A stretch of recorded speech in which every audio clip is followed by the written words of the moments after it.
Voy a partir de la base primero de lo que es las partes de un conjunto. Cuando yo tengo un conjunto, o sea, de que es un conjunto cualquiera, podemos hablar de otro conjunto formado por todos los subconjuntos de X. Vamos a hablar de un nuevo conjunto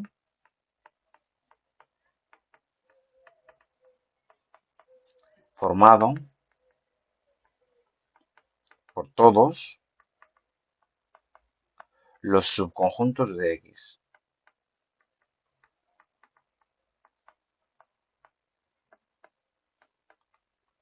Se suele denotar así, es este conjunto, básicamente lo acabo de definir, se suele denotar con una P así como rara y la X. ¿Qué significa este conjunto?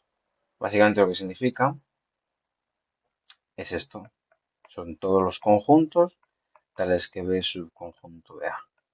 Eso lo que significa es un conjunto formado por todos los subconjuntos de X. Se llama conjunto de las partes de, perdón, de A no, será de X. O sea, el conjunto formado por todos los subconjuntos de nuestro conjunto original. A este conjunto se le llama conjunto de las partes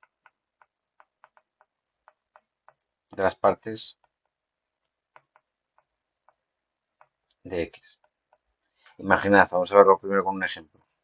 Que yo tengo X formado por A y B, luego este conjunto está formado por, si queréis lo voy a hacer así, está formado por la X, que es la B, está formado por el vacío, está formado por A, está formado por B. ¿Sí? Esos son todos los subconjuntos de X, siendo X de esta manera. ¿Sí? Como, digamos, siempre en consecuencia se tiene que mínimo el vacío pertenece al subconjunto de las partes de cualquier conjunto, esto se verifica siempre, ¿eh? Y el mismo conjunto pertenece también, porque siempre son dos subconjuntos que se tienen en un conjunto. Siempre se tienen mínimo esos dos, esos dos subconjuntos. También hay que saber que si yo tengo un conjunto X, su cardinal es su número de elementos.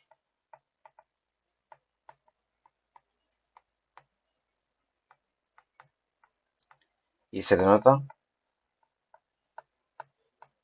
de varias formas. O así, como si fuera un valor absoluto, o una almohadilla X, o a veces también así, card de X. Cardinal, el número de elementos de un conjunto. En este caso, por ejemplo, en este ejemplo de aquí, el cardinal de ese conjunto es 2, porque tiene dos elementos. Luego ya hemos visto lo que es un cardinal y hemos visto lo que es el conjunto de las partes de X, ¿vale? Esas cosas hay que tenerlas en cuenta.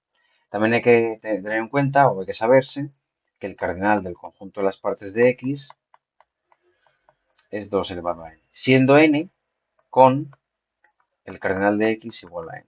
Obviamente esto es solo para conjuntos finitos. Para conjuntos infinitos esto no se puede hacer. Por ejemplo, para los conjuntos naturales pues no se puede. De hecho, hay uno de los problemas de las matemáticas de finales del siglo XVIII, inicio del siglo XX, con Cantor, es si existe algún número con una cardinal, de cardinal entre el de los naturales y el cardinal de los reales, que es la cardinal del continuo. A ver, hay algo aquí en medio, eso es una hipótesis que, pues bueno, dio bastantes problemas, ¿vale? Pero bueno, eso lo veremos más adelante, lo de los cardinales de conjuntos. Por tanto, simplemente es lo que tenemos que tener en cuenta, que para un conjunto X se puede hablar de conjunto de las partes. ¿Quién es el conjunto de las partes? El conjunto formado por todos los subconjuntos de ese conjunto. Y verifica siempre, no es que verifique, sino que tiene siempre mínimo dos elementos. Tiene que tener al vacío y tiene que tener al conjunto en cuestión que estamos hablando. Sí, eso por un lado. Luego, por otro lado, también tenemos que saber lo que es el complementario de un conjunto. Bien, para hablar de complementario, si quieres lo voy a poner aquí así, complementario. Necesitamos un ambiente. Siempre necesito un conjunto dentro de otro. Siempre se necesita un ambiente.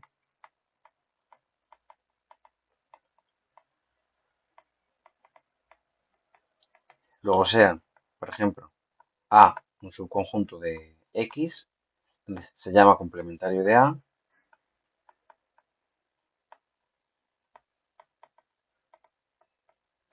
y se denota, lo vamos a denotar así, con una barra o así también, a complementario a todos los elementos de perdón, de X, tales que no están en A. Vamos a verlo con un dibujo. Yo tengo mi conjunto X, todo esto es X, todo esto de aquí es A,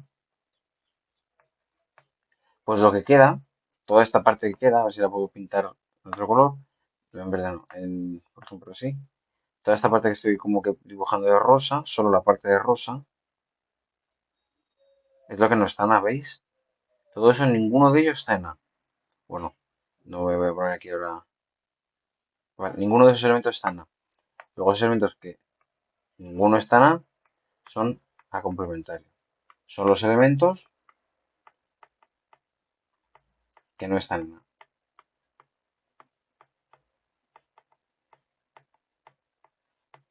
Son los elementos que no están en A. Pero lo que os digo es importante siempre dar un ambiente. Tú no puedes hablar de complementario de manera general, porque si yo tengo un conjunto A y hablo de su complementario, luego son los X que pertenecen a quién. Es que eso lleva a contradicciones como la de el conjunto de todos los conjuntos. El conjunto de todos los conjuntos no existe. Por tanto, siempre hay que hablar de un ambiente, siempre hay que meterlo dentro de alguien.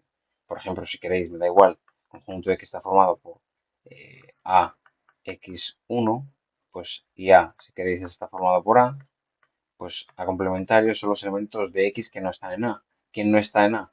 Pues el X y el 1. Sí, ese es el complementario de ese conjunto. Luego ya hemos visto lo que es el complementario y hemos visto lo que es eh, las partes de un conjunto. Eh, Aparte de las operaciones unión e intersección que vimos el otro día con sus propiedades, vamos a ver algunas de las operaciones que se pueden hacer con conjuntos, perdón, propiedades que se pueden hacer con conjuntos y seguimos. Bueno, no, antes conviene, permitidme que lo haga, con esto es el complementario, vale, lo dejamos ahí y lo que hemos visto en las partes. Antes conviene hablar de otra de las operaciones que se puede hacer entre conjuntos, que es la siguiente, que es la diferencia simétrica. Bueno, diferencia de conjuntos y luego diferencia simétrica. Diferencia de conjuntos, si sean A y B dos conjuntos,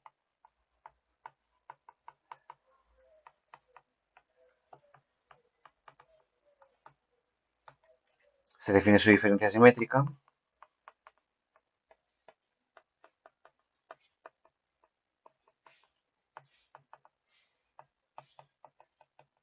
como A menos B. ¿Qué significa esto? O si queréis así, pues son todos los elementos X, ¿sí? Tales que X está en A y X no está en B. Si lo dibujáramos como un diagramita, imaginad que esto es A, esto de aquí es B,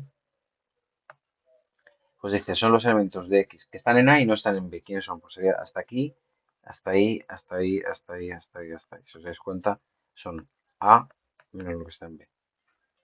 ¿Sí? Vale, eso es lo que sería, digamos, eh, la diferencia de dos conjuntos. Además, se verifican las siguientes propiedades también. La primera es que la diferencia simétrica es lo mismo que A menos la intersección, como podemos, si observamos aquí, fijaos, esto es A y le quito ese trozo. Ese trozo que le estoy quitando, ¿quién es? Perdón. Si yo tengo A, le quito ese trozo. Si le quito ese trozo, ¿quién es? A intersección B. Luego es A menos la intersección. ¿Sí? Otra de las propiedades que se verifica es la siguiente. Dice, si A y B son dos conjuntos contenidos en un conjunto cualquiera genérico X y B es el complementario de B en X. Lo que os digo, tiene que ser complementario en un ambiente, porque tú puedes ser complementario en varios ambientes, ¿no? Imaginaos, lo voy a hacer aquí en sucio. Imaginaos que tengo un conjunto y otro conjunto. Este es el A este es el B, este es el C. Luego puedo hablar de A complementario, pero ¿respecto de quién? ¿Respecto de B complementario o respecto de C complementario? Porque respecto de B complementario son si A está contenido en B, luego son los elementos que no están en A y están en B, pero no están en C. Pero si es complementario respecto de C, sería todo eso. No sé si me explico. No es lo mismo complementario respecto de un conjunto que de otro conjunto. Hay que tener cuidado del ambiente sobre el que se define el complementario, porque cambia. Por eso siempre que hablamos de complementario se da el ambiente. Se dice sobre quién se hace complementario. Eh, entonces, propiedades que tenemos aquí. X menos B, es decir, si X le quito B, me queda pues B complementario. ¿Sí? Y A menos B es lo mismo que A intersección B complementario. Otra de las propiedades, bueno, que se ve que se deduce de manera sencilla, como consecuencia, si queréis, que se verifica que A intersección A barra es igual al vacío y la unión es igual al total, el total sobre el que estoy haciendo, eh, complementario, ¿vale? En consecuencia de la diferencia de los conjuntos se puede definir una operación que sale mucho en los exámenes, que es la diferencia simétrica.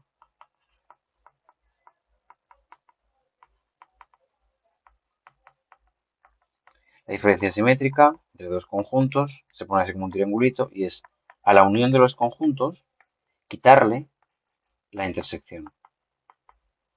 Vamos a verlo primero con un diagrama antes de seguir. Entonces yo tengo el conjunto A, bueno, por el mismo eh, código de colores que arriba, este es el conjunto A, mierda, conjunto A, el conjunto B. Entonces me dice que a la unión, que es todo, le quito la intersección, luego me queda, si le quito la intersección, me queda este trozo de aquí y me queda ese trozo de ahí. Porque le he quitado, eso de ahí es lo que le he quitado, la intersección. Luego, esto de aquí son los X que están, eh, son los X, tales que X pertenece a A y X no pertenece a B, o, es decir, unión, los X tales que X no está en A y X están en B.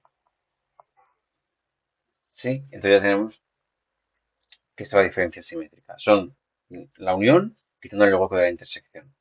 ¿Vale?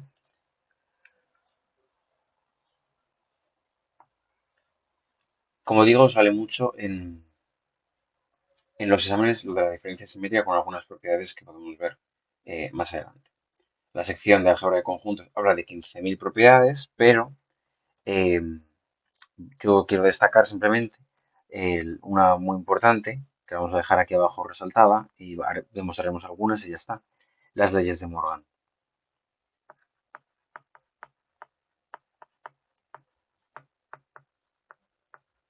que nos dice que si yo tengo la intersección de dos conjuntos y le tomo el complementario, me queda A complementario unión B complementario. Eso por un lado. Y por otro lado, a ver, por otro lado, la segunda propiedad es lo mismo básicamente. A intersección B. Estas son las leyes de Morgan. Son muy, muy útiles para demostrar eh, varias cosas, pero son bastante útiles, tenerlas en la cabeza. Las leyes de Morgan, ¿vale? Dicho esto, vamos a hacer alguna demostración de algún ejercicio por practicar un poco. eh, ¿Vale? Entonces, algún ejercicio, alguna demostración que podemos hacer es dentro de la álgebra de conjuntos, dice propiedades, pues ahí hay un montón. Por ejemplo, podemos demostrar que, eh, yo qué sé, no sé cuál se me ocurre a mí ahora mismo. Podemos probar, por ejemplo, que A intersección A complementario es igual al vacío, ¿vale? Es una igualdad, luego hay que probar una inclusión y otra inclusión, ¿sí? El vacío está de aquí. Tenemos que A intersección A complementario es un conjunto y el vacío está contenido en cualquier conjunto, luego eso no hay que hacer nada. Sale digamos que ya viene implícita ahí esa parte. Luego tenemos que probar la otra parte. Esa otra parte significa, sea X perteneciente a intersección a complementario, esto implica que X pertenece a y X pertenece a complementario. Pero es que a complementario son los elementos que no están en A. Y aquí acabo de decir que está en A, luego X, digamos, que pertenece al vacío, por así decirlo. X no pertenece al vacío porque el vacío no le puede pertenecer a nadie. Esto significa básicamente que no hay ningún elemento que esté en los dos, esté en A y no esté en A. Estar en A y no estar en A no existe. O, digamos, se verificaría esa proposición, o sea, esa propiedad se verifica de manera sencilla. ¿Vale? Y después, pues más adelante veremos algunos ejercicios. Por tanto, hasta aquí, ¿qué hemos visto? Hemos visto todo lo que, digamos, voy a hacer un breve repaso de toda la parte que hemos visto. Vamos, hemos visto la definición de conjunto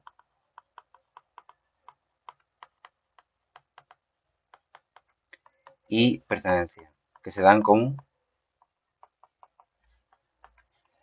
conocidos, se dan como definidos de manera intuitiva para cualquier persona. A ver si lo escribo bien, intuitiva. Vale, que no los definimos de manera semántica porque da demasiado complejo, ¿sí? También vimos cómo se hablaba de la igualdad de conjuntos y cómo mediante la igualdad de conjuntos podíamos hablar también de contenidos, ¿no? Si yo tenía un conjunto contenido en otro, entonces se relacionaba lo que era su conjunto con igualdad, ¿no? Lo que es igualdad y con igualdad y sus conjuntos.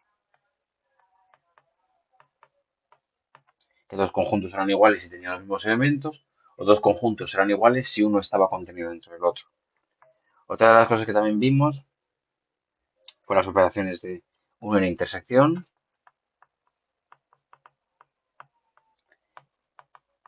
unión e intersección, pero también hemos visto conjunto de las partes de un conjunto cualquiera. También hemos visto que en un conjunto se puede tomar su complementario, ¿sí? Que son los conjuntos que no están en él. Otra de las operaciones es la diferencia simétrica, voy a poner el simbolito, la diferencia simétrica, ¿sí? Que son los elementos de la unión menos los elementos de la intersección. Y también se ha visto, se ha hablado que eso tiene que ver con el complementario, diferencia de dos conjuntos. Los elementos que están en A y no están en B. Sí, digamos, son todo operaciones que hemos visto entre conjuntos. Tienen un montón de propiedades, que si conmutativa, que si asociativa. Por ejemplo, eh, el producto cartesiano que vamos a ver ahora, el producto cartesiano, tenemos que recordarlo también, es otra cosa de las que hemos visto. No era conmutativo, tampoco era asociativo. En cambio, la unión y la intersección sí que lo son. Son propiedades que uno se tiene que aprender y sobre todo saber demostrar. Muchas de ellas no te las puedes aprender porque son infinitud de propiedades, pero sí que hay que saber demostrarlas, que veremos más adelante en algún ejercicio. Además, se puede generalizar. Estas operaciones se pueden generalizar a cualquier caso n, al igual que vimos que el producto cartesiano se podía generalizar, ¿no? A 1 por A2 por a n. Y la unión y la intersección también se puede hacer lo mismo. Si yo tengo una colección, sea, por ejemplo, esto, una familia de conjuntos, cualquiera, se puede hablar de la unión de esa familia, se puede hablar de la intersección de esa familia, de los f sub is. ¿Qué sería, vamos a la intersección que es más rápida? La intersección pues, son todos los x tales que x pertenece a f sub i para todo y perteneciente a y. Es decir, para cada uno de los f sub i, la x pertenece. En cambio, la unión son los x tales que x pertenece a f sub i para algún y perteneciente a y. Solamente con que pertenezca a uno, ya está en la unión. Si pertenece a dos, pues está en la unión. ¿Sí? En cambio, para la intersección tiene que estar en todos. Tiene que estar en todos. Pues digamos que más o menos esta parte, salvo algunos ejemplos que faltan que iremos viendo, la tenemos acabada.